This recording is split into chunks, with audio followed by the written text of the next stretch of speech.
Come in. Welcome. I'm E.G. Marshall. Ancient civilizations are remembered for a variety of reasons. Egypt for her pyramids, the grandeur that was Rome, the glory that was Greece.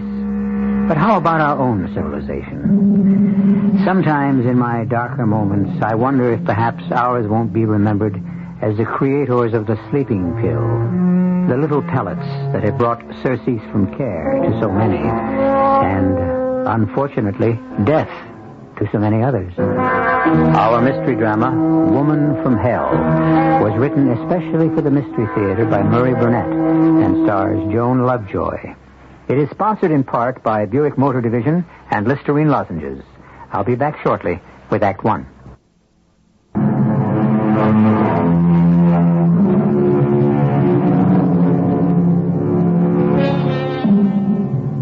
Suicides always rate a few lines of newsprint. But every newspaper headlined the shocking and totally unexpected death of the legendary superstar Jennifer Grinnell from an overdose of sleeping pills. The question on everyone's mind was, had this fantastic woman taken her own life? In Los Angeles, the medical examiner's office was off limits to reporters seeking the answer. One man, however, had been admitted, given a report, and now he walks slowly down the long corridor, out of the building, and into the bright California sunshine. Mr. Ducot! Mr. Ducot! I have nothing to add to what I've already said. Oh, you've got me wrong. I'm not a reporter. Here's my card. Darrell Jones, private investigator. I have no need for a private detective. But I need you. You see, someone's hired me to look into this death. Then I'm not the only one who feels there's something very strange about this so-called suicide? You can say my client has some doubts. And who's your client? Now, come on, Mr. Ducot. You know that information must be confidential.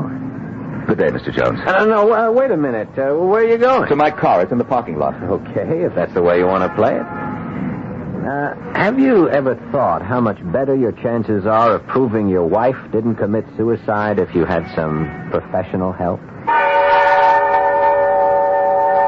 That was my introduction to Mr. Darrell Jones. Other introductions are in order. My name is Lawrence Ducot, the man who accompanied Jennifer Grinnell through life. Her only husband. But a husband who remained so discreetly in the background throughout her flamboyant career that only her intimates knew she was married. Nevertheless, I loved her, and I could not allow the world to believe she'd taken the coward's way out. And so I found myself in a quiet restaurant, drinking coffee with Darrell Jones. I'd like to know why you're so sure that Jennifer Grinnell didn't commit suicide. I should know. I was married to her. We lived apart, but we kept in touch. Oh, give it up, Ducot. You're never going to make anyone believe you and Grinnell had a close relationship. I was under the impression you were going to be of some help, but you're just the same as the police.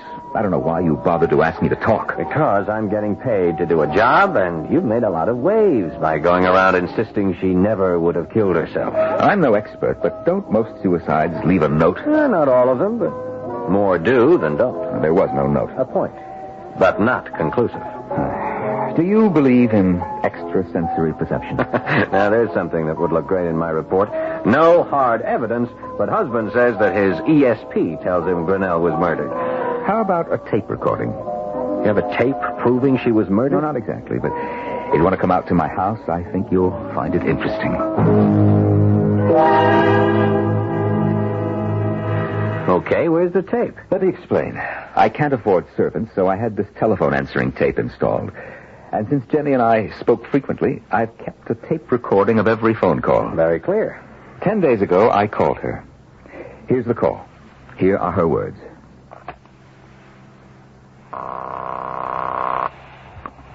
Hello? It's me, Jenny. Oh, Larry. I'm so glad you called. You're in trouble, aren't you? Yes. Money? Worse. Can I help? I was just writing a letter to you. You can tell me about it. Oh, no. No, not over the phone. You're frightened. Now, what is it, Jenny?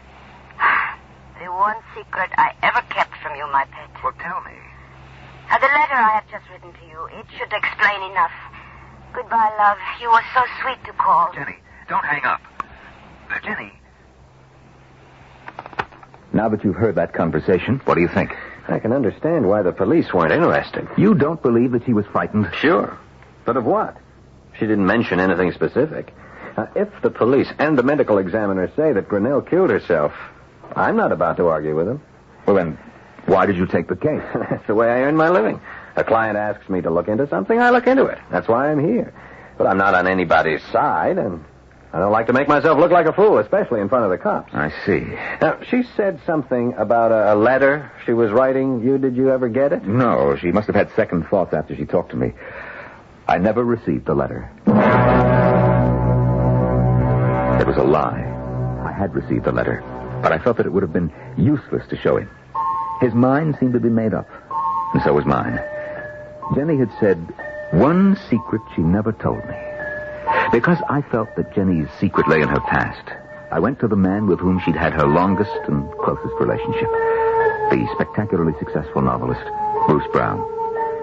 He was working at his latest retreat, a remotely situated house on the Greek island of Samos. You hear about our girl. How can I help? Well, first by telling me whether you think she committed suicide. Hell no. That's why I hired a private detective. By the name of Darrell Jones? That's my boy. Has he been in touch?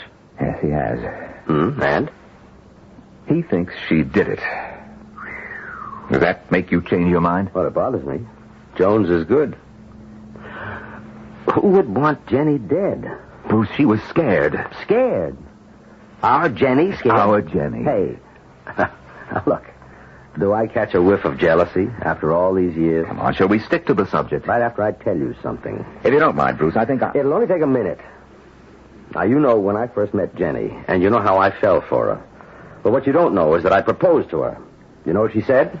Not only what she said, but how she said it. She told you? Didn't have to. I know the routine. She opened those violet eyes wide, and in her best ingenue voice said, "But I am married." Yeah, well, what you don't know is that I asked her to get a divorce. She refused. Welcome to the club. You say she was scared. What was scaring her? I received this letter, postmarked the day of her death.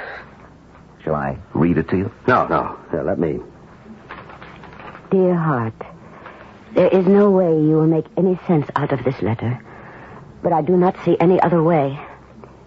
If 1 week after you receive this craziness, I am still alive, you will destroy it and forget it.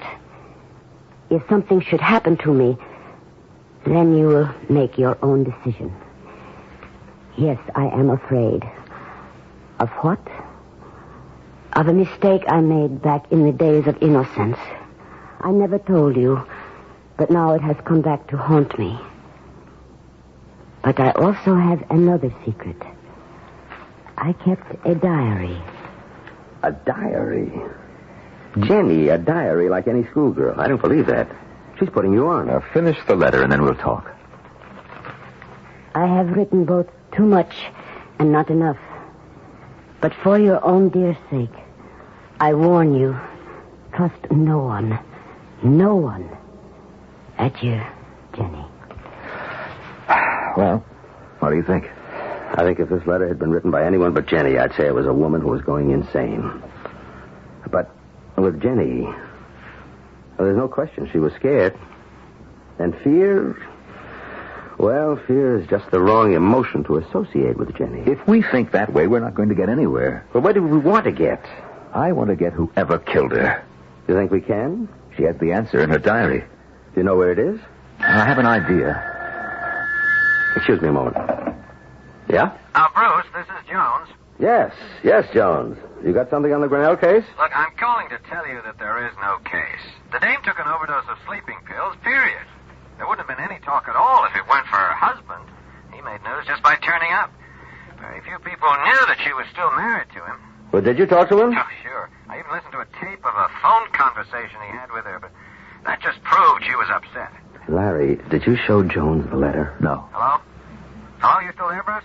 Yes, I'm still here. Oh, look, I haven't got a single clue that points anywhere except to suicide. Okay, you've made your report. I want you to stay on the case. For how long? Until I tell you to quit, or until you tell me you're quitting. Okay. You're paying a hell of a price for what I think is plenty of nothing. I understand. You keep pitching, and I'll keep the money coming. Bye. Well, you heard, Larry. Yeah, I heard. He's convinced it's suicide. I'm glad you didn't tell him about Jenny's note. But I didn't because you didn't, and come to think of it, why didn't you? Because Jenny specifically wrote for me not to trust anyone. But you've already disregarded that bit of advice by telling me. What Bruce Brown said was true. But I hadn't told him everything. I hadn't told him that Jenny's favorite song was La Vie en Rose. Or that I felt Jenny was trying to tell me something about the diary and how to locate it. That's why I stood on the cobblestones outside Rene Pergamo's florist shop on the Rue Clichy just 2 days after I talked with Brown. Rene's window, with its usual bounteous and beautiful display, brought back memories. As I stood there, Rene himself came rushing out. Monsieur Duclos, monsieur, may I express my condolences and shock at this sad news? When I heard, I could not believe. I know, Rene, thank you. Come inside. You're most welcome, mon ami, and expected. Expected? But of course. A few days ago, this little package arrived from Madame, addressed to you and marked, Hold for arrival.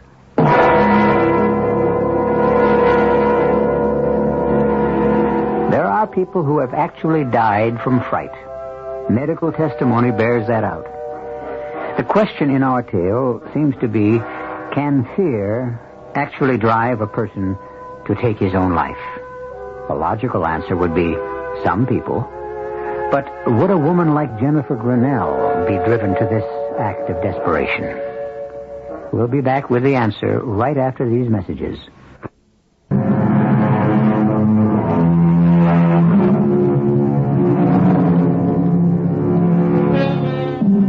Now, what does anyone expect to find in a florist shop in Paris in the spring? Fresh cut flowers, certainly.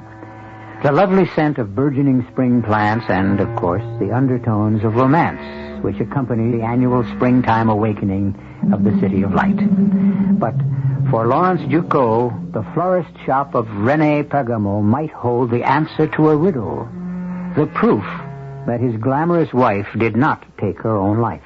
How long are you staying in Paris, Monsieur Duclos? Well, that depends, Rene, on what is in this package. Monsieur, let me assure you, if there is any way I can be of help. Well, that's very fine of you, Rene. Let me get the door for you.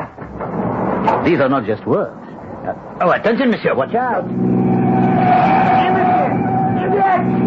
Oh, well, let him go, Rene. But I won't forget that I'm even further in your debt. You know, he really might have hit me. It was almost as if he were trying. That is our Parisian drivers for you. Up in, Duclos, quick. Jones, what are you... Come on, or we're going to lose that car that almost got you. You know, you're talking like a man who believes that car really tried to run me over. A lot easier to believe that than your story that your wife didn't kill herself. Still, why would anyone want to rub you out? Because, perhaps, of this package. Damn. Lost it. Now, what's such a big deal about that package? It's my wife's diary, complete up until the day of her death.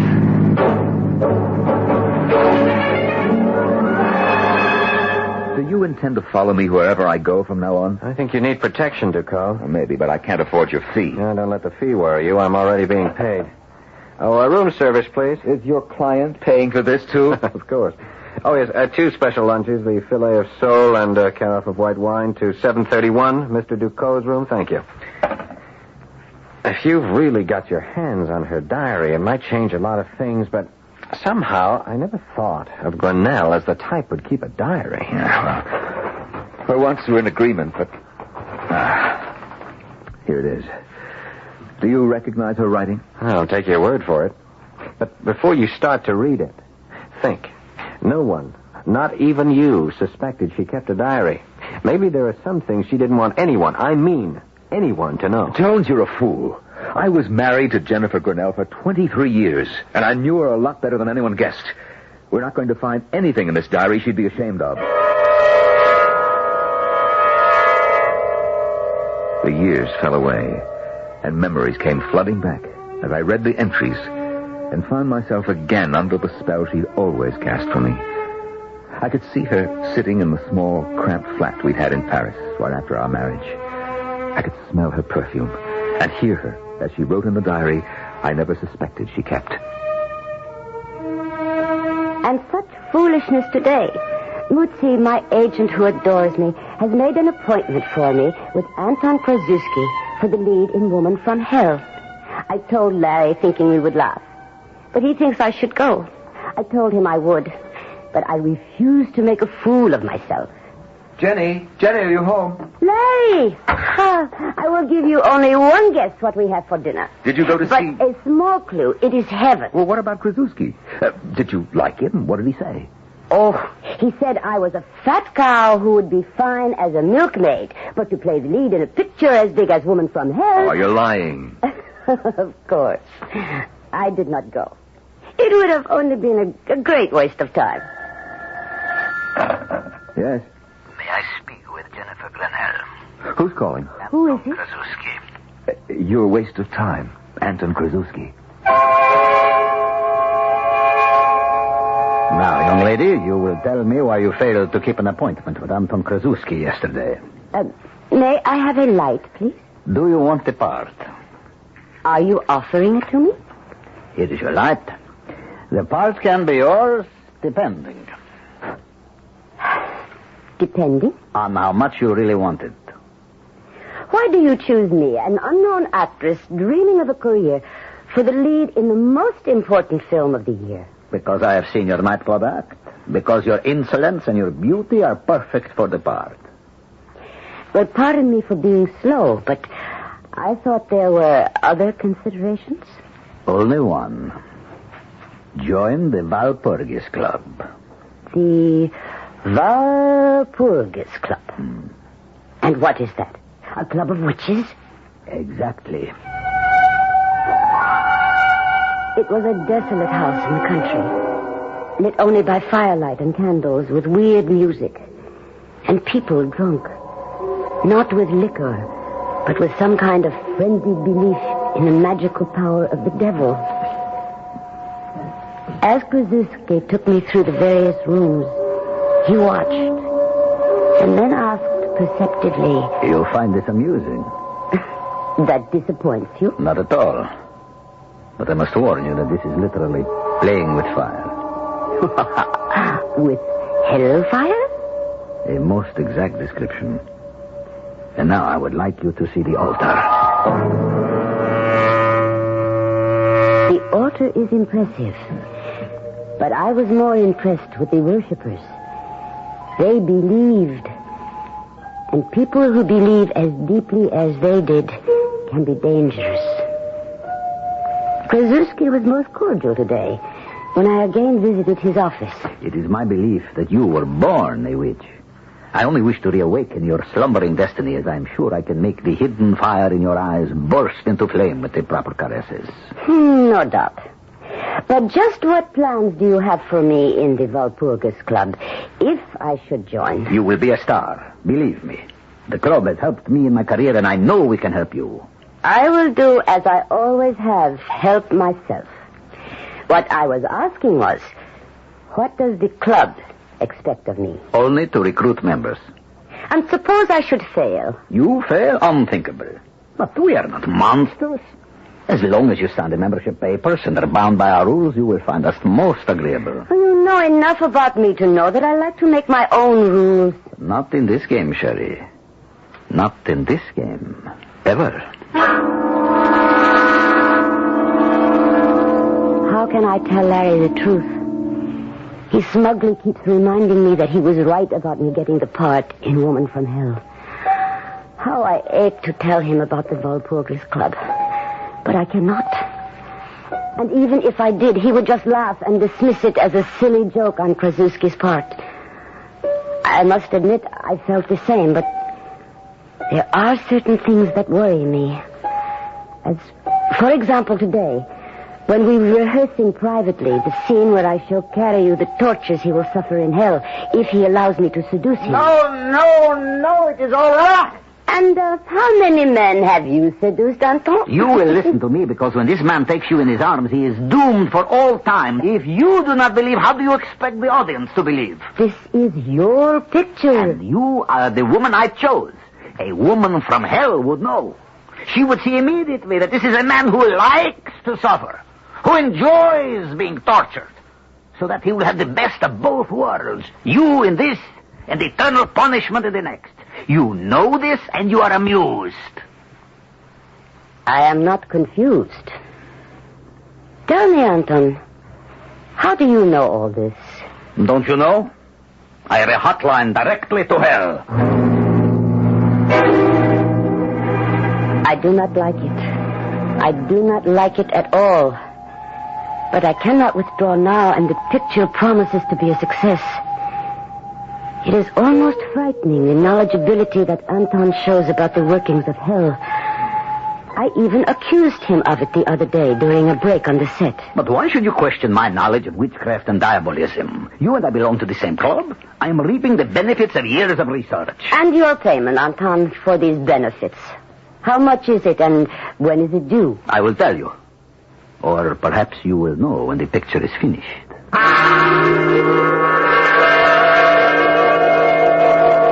I loathe fidgety men. And Anton has become extraordinarily fidgety. He has also become a bore about other men. He blames everything upon Hollywood and the Klieg-lit frenetic quality of our success. But this is nonsense, and he knows it. When are you seeing him again? You mean Bruce? You are forgetting an obligation to the club to which we both belong. I cannot help it if I am not a good saleswoman. Isn't that an understatement? Your record is immaculate. Not one convert to the Walpurgis Club since you became a member. Remember, I warned you about the possibility of my failing. I remember. And now it is I who have to warn you. Either Bruce Brown becomes a member, or you will suffer severe consequences. They overestimate my influence on Bruce. They know just how infatuated with you Bruce is, and you have never really believed, have you, Jenny? And you won't until it is too late.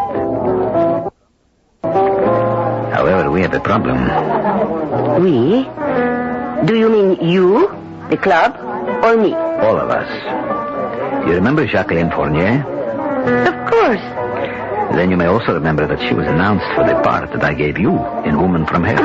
Must we go through this ancient history? I am afraid we must. You see, she has heard rumors about the Walpurgis Club, and she threatens to do a whole expose, claiming you got the part through witchcraft. Let her. The club does not think that would be wise. Then let the club stop her. That is just what they intend to do. Fournier can be appeased. With your influence, you could get her a part in a picture and she would be happy. I do not pay blackmail. I told them what your answer would be. But, Jenny, for your own sake, get Bruce Brown to join the coven.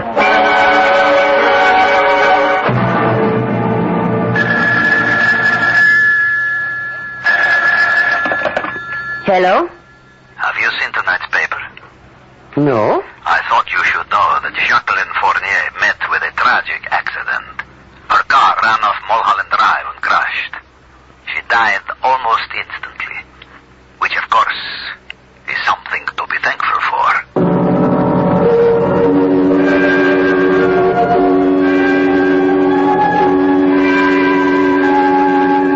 Accidents can happen anytime, anywhere.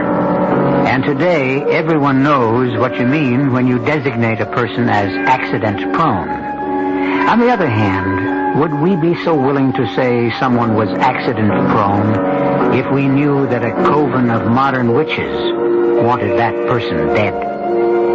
That knowledge bothered even the strong-minded Jennifer Grinnell. I'll be back shortly with Act 3.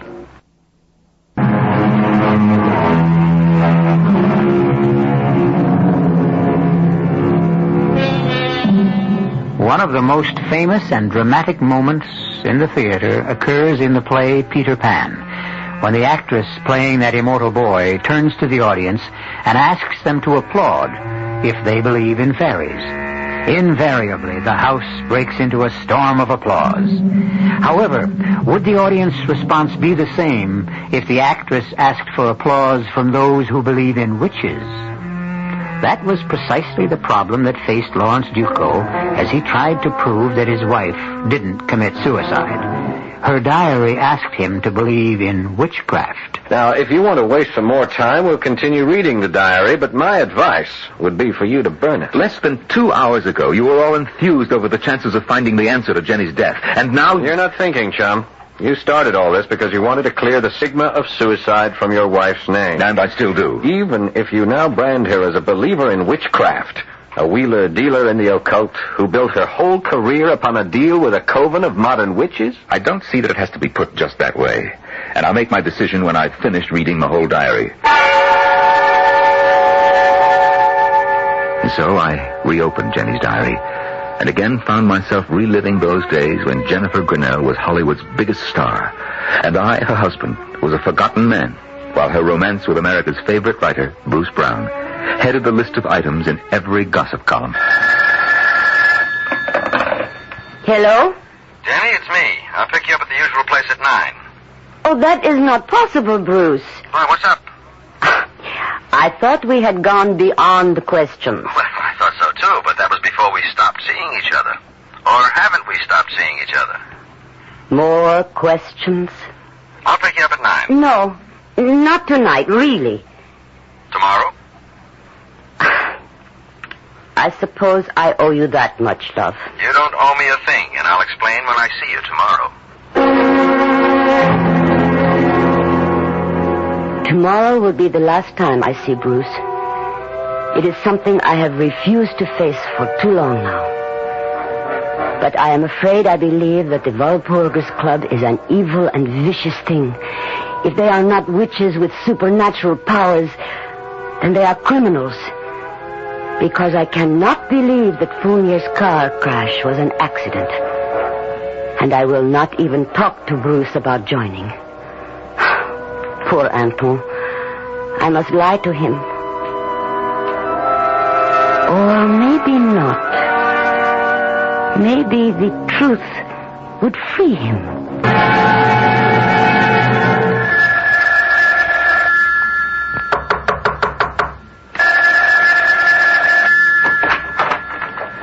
Come in, Anton. Isn't that your phone I hear ringing? Yes? Why don't you answer it? You know me better than to question me, Anton. I do what I choose. If I do not want to answer the phone, I do not. Because you know very well that was Bruce Brown calling, and you did not want to talk to him. So? You have deliberately broken off your relationship with him. And if I have? If you have done something I have never known you to do since we met. You have broken your word. So I have. And it is about time you should find the courage to break yours also. Don't talk to me of courage. You could continue to see Bruce Brown and never bring up the question of his joining the club. But that way you might get him into trouble if the club members are really witches and warlocks. So you take this coward's way out, and it ruins me. What can they do to you? For starters, they can take me off the picture. I will not allow them to do that. They have already done it. Will you answer the phone? What do they expect to gain by punishing you? First, discipline for the ranks. I was the one who recruited you, and that was an error. 2, they think perhaps out of a feeling for me, you will change your mind about trying to recruit Brown. Ridiculous. Yes, I know, but you will suffer too. Just wait until you see the new director. At this point, I closed the diary, and Jones looked at me inquiringly. Had enough, Duco? Now I understand what Anton Krasuski was trying to tell me. You went to see him. When? As soon as I heard he'd been taken off Jenny's picture and replaced by Luigi Ferrelli. You seem to be pretty buddy-buddy with a lot of your wife's lovers. We had a lot in common. Would you like to hear what happened when I went to see Krasuski? Well, I'm still on the case, and my report has to be written. Go ahead. Of course, you never knew Krasuski, so you wouldn't have noticed, as I did, the changes as I approached his house. It used to be crowded and well-lit, and this night it was empty and almost deserted. I crossed the driveway, rapped on the door. Larry, come in. It is very nice of you to come and see me. What happened? Why did they take you off the picture? They said they wanted a director who would be less dazzled by Jenny. Well, that's nonsense. Jenny's the star. You did 2 great pictures with her. Nevertheless, they seem to be logical when they chose Ferrelli. Do you know any director who is less dazzled by Jenny than Ferrelli? He hates her. And she him. It almost seems as if someone wants to ruin Jenny and her career. And me, no? Here. Look inside my forearm. Wait till I roll up the sleeve. Now, tell me what you see. Are you sure you're all right? Tell me what you see. Well, a small scar. It's shaped like a horseshoe or a hoof. That's right. Now ask Jenny. Ask her to show you hers. And that's when I walked out on him. Did you ask Jenny about her scar? No, I never did. When she broke her leg and was taken off the picture, it completely slipped my mind. And then... Oh, well, you know what happened then. Oh, everybody does. Your girl couldn't get herself arrested in Hollywood. She was finished in pictures. You don't know what that meant. Look, Duco, I am still interested in finding out what happened just before she died. And I think we ought to skip ahead in that diary and see if we can find out. Yes, you're right. Now, let's see. Sometimes she dated entries and other times not, so... Oh, yes. Here. This one's dated just a month ago. And here's what she says. It has happened. I suppose I should have known that someday it would happen. But I really thought I was finished with the Walpurgis Club. So many years had passed, and no word from them. And so it came as a surprise when I did hear, and in a way I never would have expected. My agent phoned and told me that Tyler Campbell wanted to see me. I'll confess, I felt some of the old excitement of meeting a talented motion picture director. I've always been one of your greatest fans. Every scene in Woman from Hell is etched indelibly on my memory. I'll quote the dialogue for you if you like. Would not you be embarrassed if I said please do? If you want my company, all you have to do is pay for it. If you want my love, you will pay more. A price that I advise you no one can afford. Enough, I am convinced. I can't understand why a talent like yours shouldn't still be working. Oh, I agree with you. And that's why I've come to see you. How do you feel about trying a comeback in a film I'll direct? Of course, I wouldn't expect a commitment until you'd seen the script.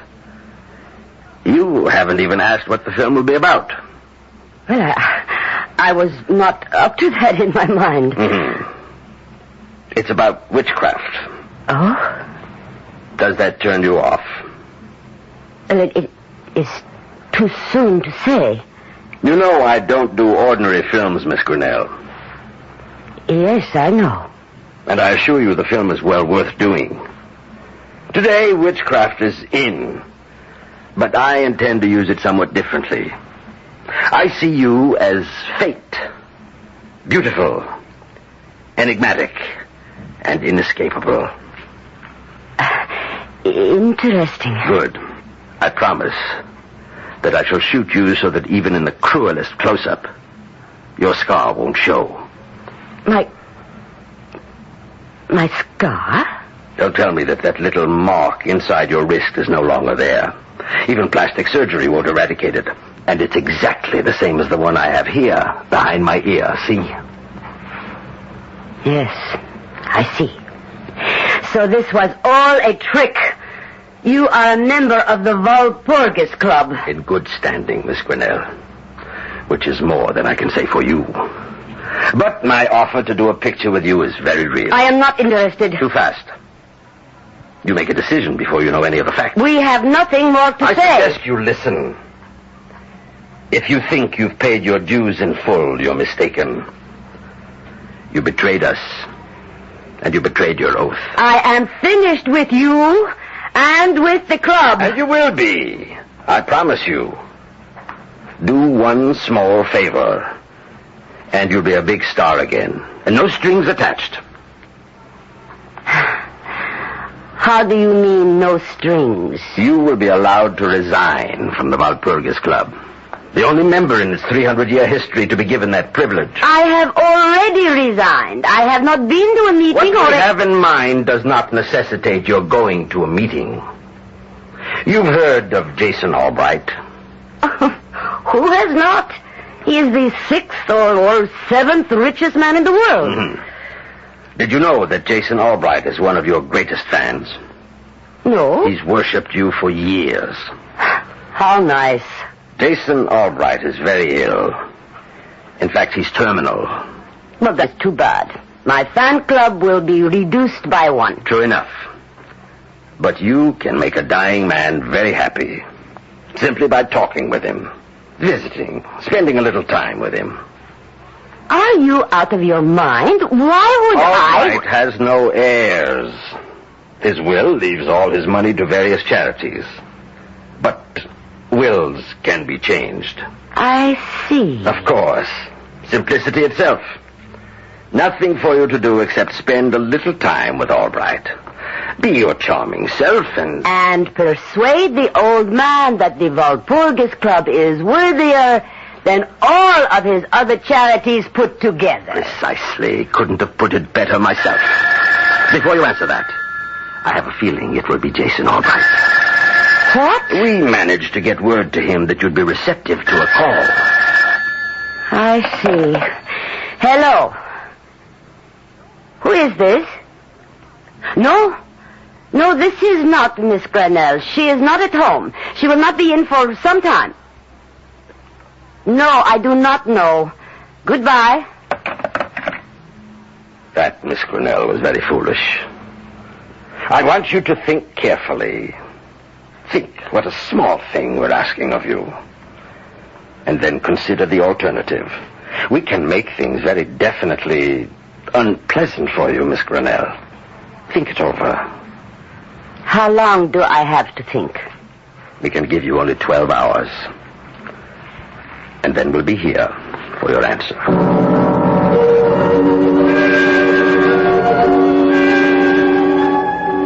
What alternative do I have? I cannot go to the police. And I will not have anything to do with the club or its scheme. So, I turn to my diary and write. And I get an inspiration. I cannot go to the police, but I can hire a private detective to protect me without telling him why I am hiring him. And I remember I had heard of a good one. I will call him this minute. There, I feel better. I have called, and he is on his way. I hope he is intelligent. And that may be too much to ask. But his name is... Don't bother, Ducot. I know my name. You were the detective Jenny called. I'll take that diary now. If you look closely at my wrist, you'll see the mark that her diary described so well. And now, of course, you understand why the cause of her death must remain a suicide.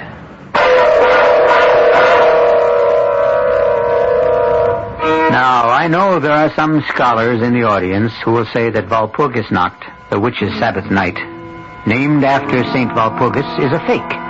And the Walpurgis Club, therefore, must also be phony, for the simple reason that St. Walpurgis was an English woman who never committed an evil deed in her life. I'll be back shortly with some more thoughts on witches and witchcraft.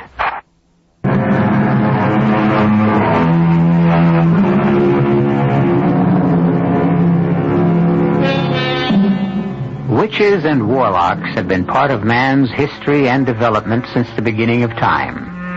And frightening demons and demonology abound in the history of civilization. And also in man's progress, scientists for years have solemnly announced that there are no demons, no witches. Then why do these myths persist? I think perhaps because we need them. If they really don't exist, then we'll invent them to answer this need. It's something to think about till next time. Our cast included Joan Lovejoy, Norman Rose, Mandel Kramer, Paul Hecht, and Nat Polan.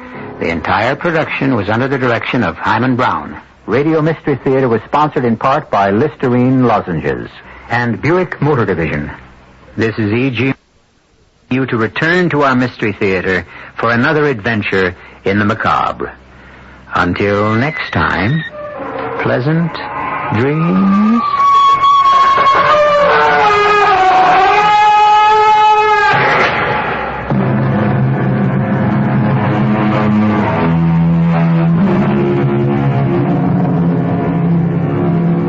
Tonight's Mystery Theater was also brought to you in part by ShopRite Supermarkets, where you get a lot more for a little less. Preceding program is furnished by CBS Radio.